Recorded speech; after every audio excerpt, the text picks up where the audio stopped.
Back on Earth, the news of the collapsed summit spread faster than any solar flare.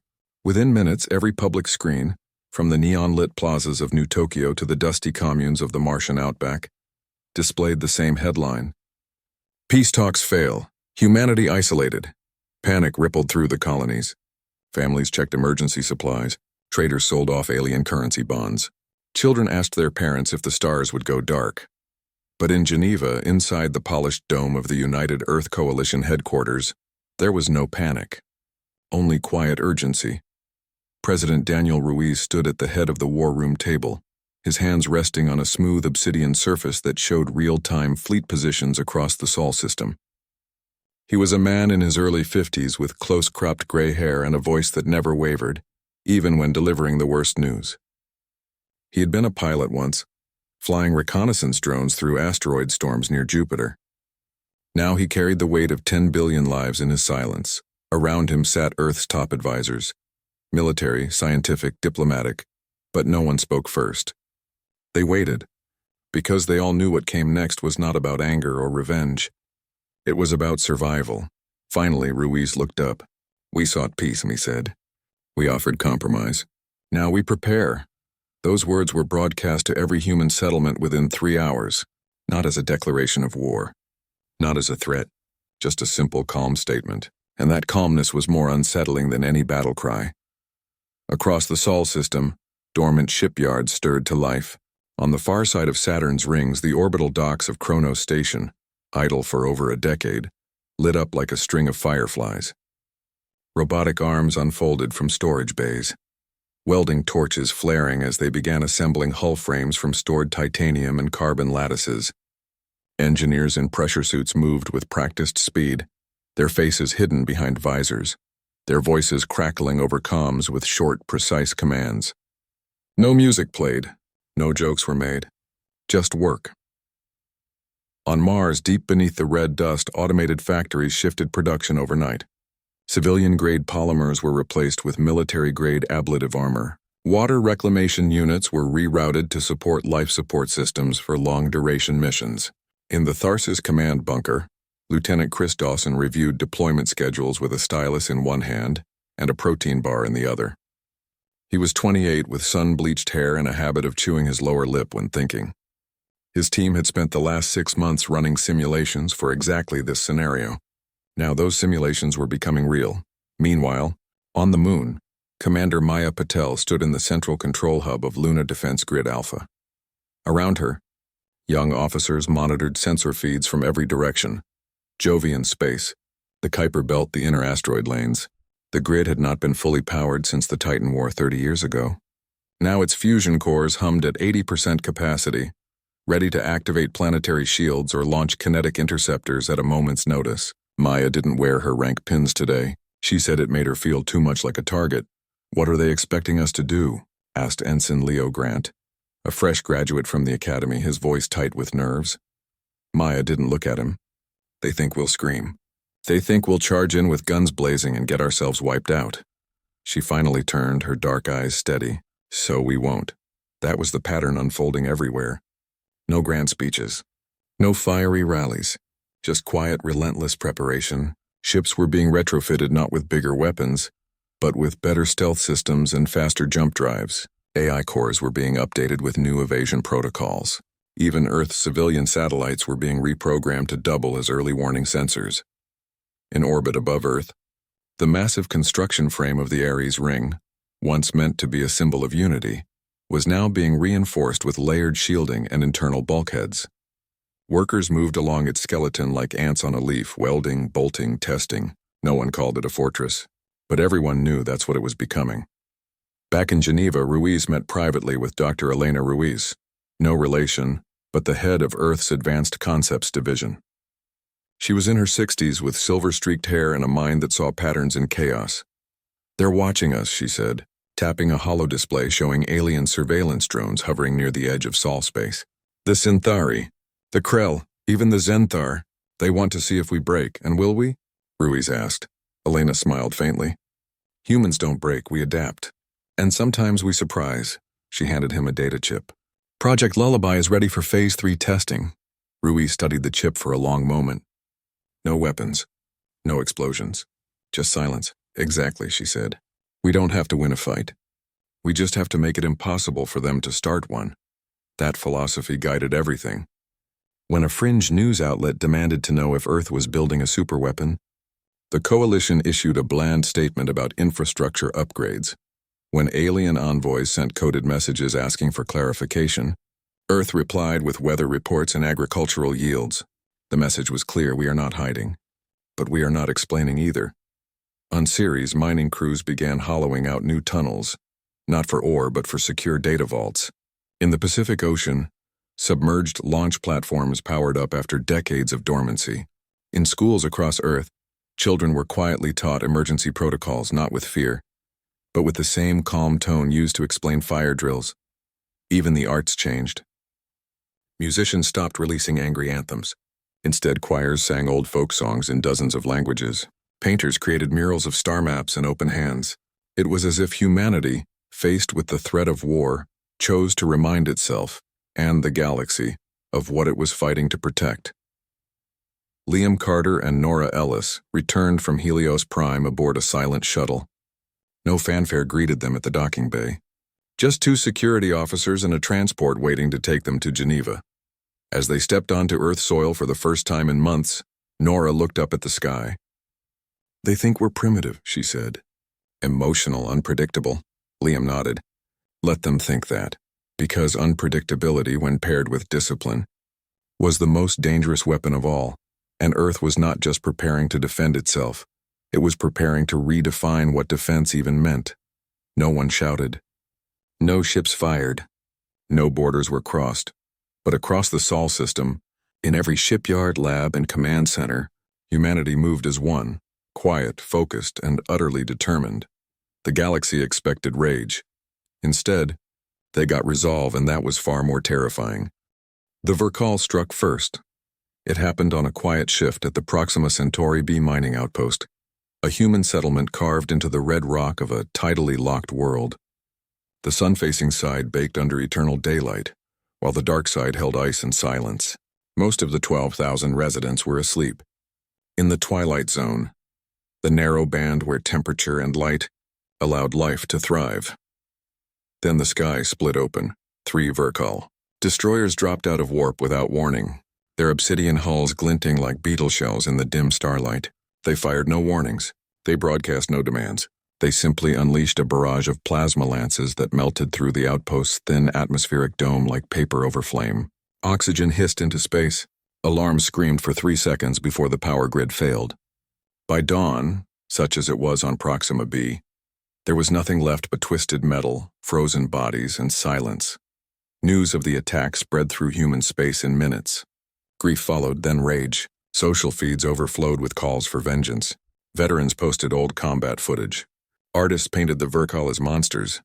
Parents held their children tighter, but Earth said nothing. No emergency broadcast. No fiery speech from President Ruiz. No fleet mobilization announced. Just silence. That silence confused the galaxy. Alien news networks scrambled for answers. The Syntheri Collective ran predictive models that all concluded humanity would retaliate within 48 hours. The Krell Dominion braced for a human assault on their border stations. Even the Zenthar Concord, usually sympathetic to human emotion, warned their citizens to avoid human-controlled space, but Earth did not move. Instead, a single encrypted transmission was sent, not to the Verkal but to every major alien capital. It contained only 3 words: "We see you." No explanation, no threat. Just those words delivered in perfect linguistic clarity across 100 dialects. The Verkal, expecting panic or fury, grew uneasy. Their high command reviewed every human signal from the past week. Nothing. No troop movements. No weapon tests. No diplomatic protests. It was as if the massacre at Proxima B had never happened. 3 days after the attack, Verkal long-range sensors near their home system detected an anomaly. A distortion in subspace, too large to be natural, too precise to be accidental. It pulsed once, softly like a heartbeat in the void. Before their science cast could analyze it, every Verkal communications array across 3 star systems went dark. Not destroyed. Not jammed in the usual way, just silent. Their fleets floated in perfect formation, engines idling, weapons charged. But none of their systems responded to commands. Navigation failed. Life support cycled on backup power. Even their internal comms dissolved into static. The Verkal warriors, trained to obey without question, found themselves trapped in metal tombs, unable to speak, move, or fight. Panic spread through their command hierarchy. Emergency protocols activated. Biological overrides failed. Their technology, so advanced and so central to their identity, had simply stopped working. Yet no human ships appeared. No boarding parties stormed their decks. No demands were made. The humans had not fired a single shot. They had not killed a single Verkal. They had just turned off the lights. Back on Earth, in a sealed lab beneath the Rocky Mountains, Dr. Elena Ruiz watched real-time telemetry from the edge of Verkal space. Around her, scientists monitored energy signatures, quantum resonance patterns, and alien distress calls, all of which confirmed one thing. Project Lullaby was working exactly as designed. "It's not a weapon," she had told President Ruiz weeks earlier. "It's a pause button." The system used focused quantum dampening fields to disrupt the coherence of advanced electronics without harming organic life. It didn't explode. It didn't burn. It just made technology forget how to function. And because it operated on principles the Verkal didn't understand, human quantum theory blended with bioresonant harmonics, they had no defense against it. Liam Carter stood beside her now, arms crossed, watching the screens. "They'll recover," he said. "Eventually." Elena nodded. "In about 72 hours, their systems will reboot. But by then, they'll know something important." "What's that?" "That we could have ended them. But we didn't." On Mars, Lieutenant Chris Dawson received new orders. His team was to prepare a humanitarian relief package, not for humans, but for Verkal civilians stranded near affected zones. The package included water purifiers, nutrient paste, and medical nanites compatible with their biology. No weapons, no trackers. Just aid. Commander Maya Patel, orbiting the moon, watched alien sensor drones swarm near Sol's edge. They were trying to understand what had happened.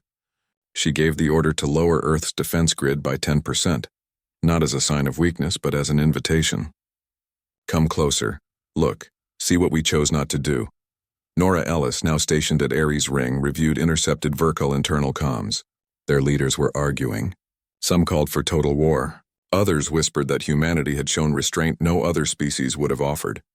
One elder even asked, "What kind of enemy disables your weapons and then sends you medicine?"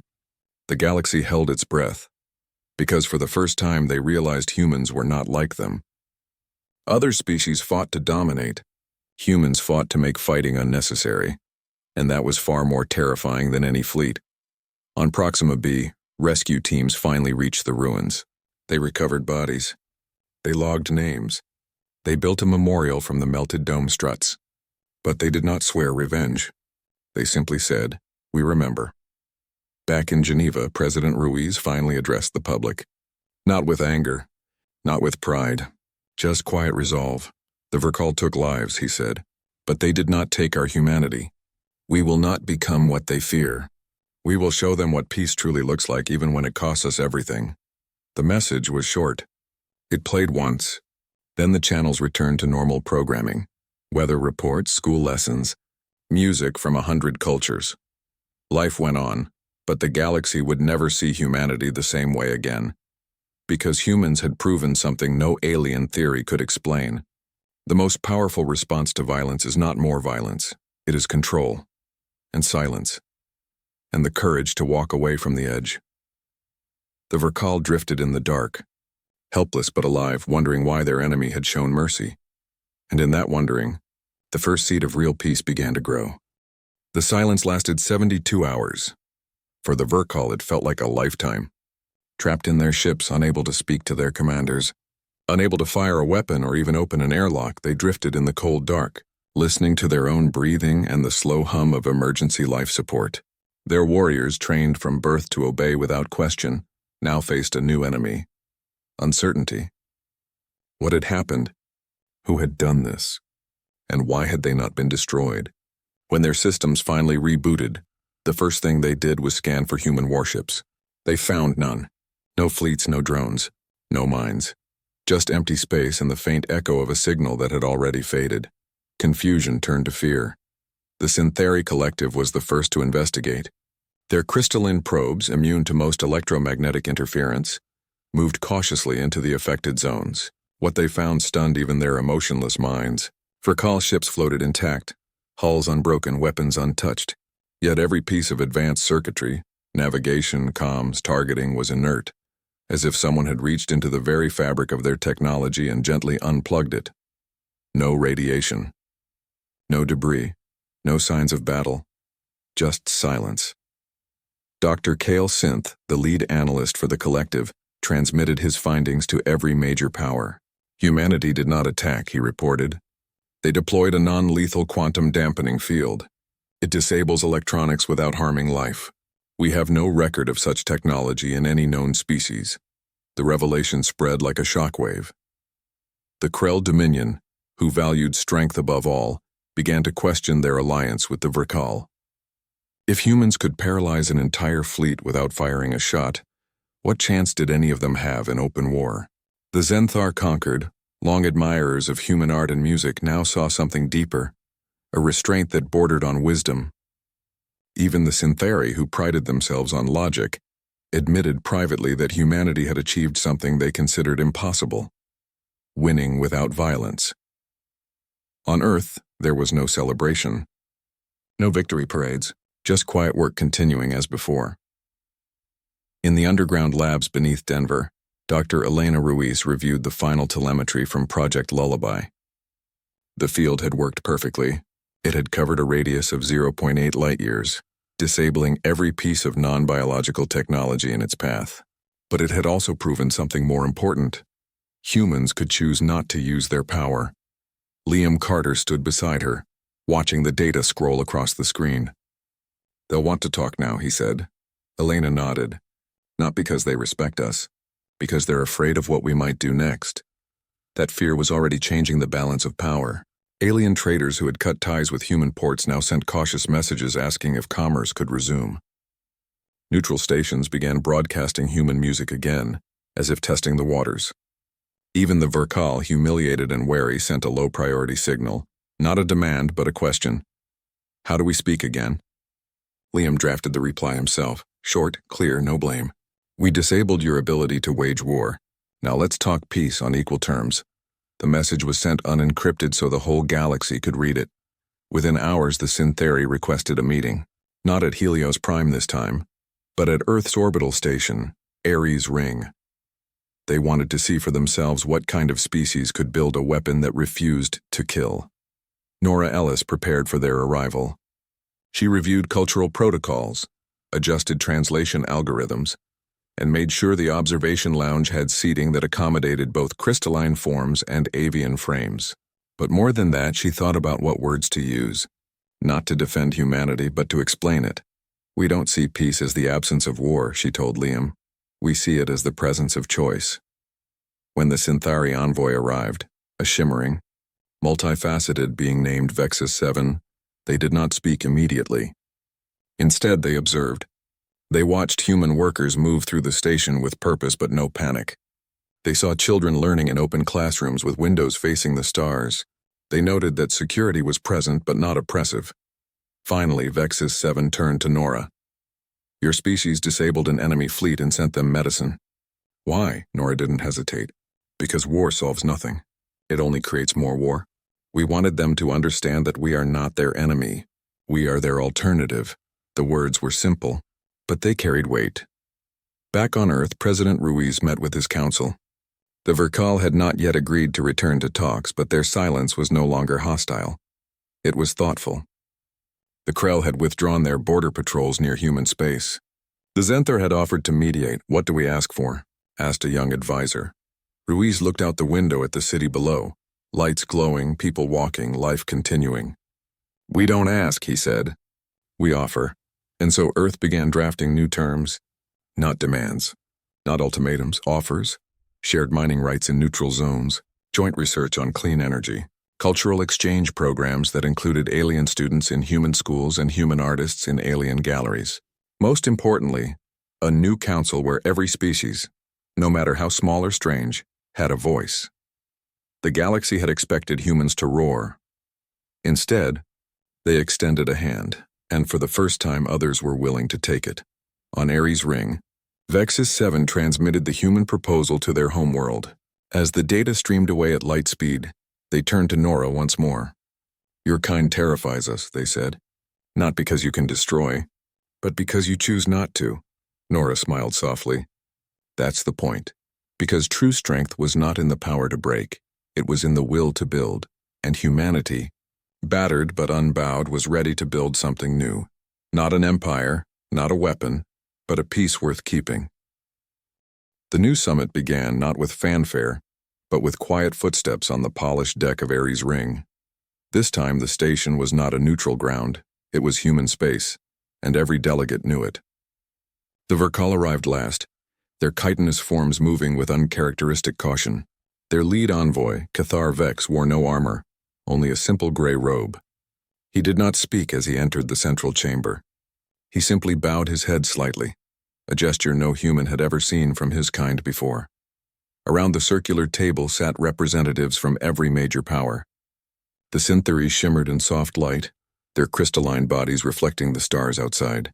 The Krell Dominion sent Elder Maroth, a broad-shouldered amphibian whose skin glistened under the artificial sun lamps. The Zenthar Conquered perched gracefully on custom-designed seats, their feathered wings folded neatly. And at the head of the table, Liam Carter waited, flanked by Nora Ellis and President Daniel Ruiz. No one shouted. No one accused. The air was thick with memory, the memory of broken talks, of dead colonists, of silent ships drifting in the dark. But also the memory of medicine sent to enemies, of signals that said, "We see you," of a species that chose restraint when it could have chosen ruin. Ruiz spoke first. His voice was calm, steady, and carried no trace of triumph. "We are here not to assign blame," he said. "We are here to build something that lasts." Then he laid out Earth's proposal. Not a list of demands, but a map of possibilities. Mutual disarmament zones where no weapons could be deployed. Shared deep space monitoring stations run by all species to detect threats early. A new council, open to every civilization, no matter how small, where decisions were made by consensus, not force. Most radical of all, a cultural exchange program that would send human teachers to alien worlds and bring alien scholars to Earth. Not to study each other as specimens, but as neighbors. The Verkal listened in silence. When Ruiz finished, Cathar Vex rose slowly. "You disabled our fleets," he said. "You left us helpless. And yet you offered aid." "Why?" Liam answered. "Because we know what it is to be helpless. We survived our own wars. We learned that victory without understanding is just another kind of loss." Nora added, "We don't want to rule the galaxy. We just want to belong in it." That simple sentence struck deeper than any treaty clause. The Syntheri exchanged silent pulses of light among themselves. The Krell elder tapped his thick fingers on the table, thinking. The Zenthar let out a soft melodic chirp, their sign of agreement. Negotiations lasted 10 days. There were disagreements, of course. The Verkal insisted on strict oversight of human quantum technology. The Krell wanted guarantees about mining rights near their ocean worlds. But this time no one walked away. Every argument ended not with threats, but with questions. How can we make this work for all of us? On the final day, the treaty was signed. Not with blood or fire, but with light. Each species imprinting their signature using their own method onto a single data crystal that would be stored in the heart of Ares Ring. When it was done, Ruiz stood and offered a human tradition, a shared meal. In the station's central hall, tables were filled with dishes from every world. Earth brought bread, rice, and fruit, simple foods that needed no translation. The Verkal offered nutrient paste shaped into geometric patterns. The Syntheri shared light-infused water that changed color with mood.